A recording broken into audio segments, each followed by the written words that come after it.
എല്ലാവർക്കും സ്വാഗതം. അപ്പോൾ എൻ്റെ കയ്യിലിരിക്കുന്നത് ഒരു ചവിയാണ്. അപ്പോൾ നമുക്ക് ഈ ചവി കൊണ്ട് എന്ത് കാണിക്കാൻ പോവാം.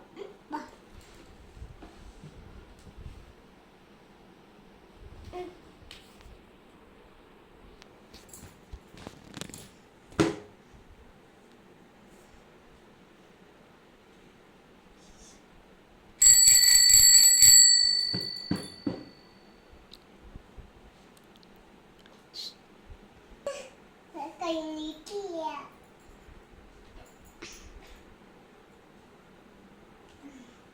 നമ്മുടെ തിരുമ്മിൽ കഴിഞ്ഞു. പിന്നെ നമുക്ക് തോരടാം.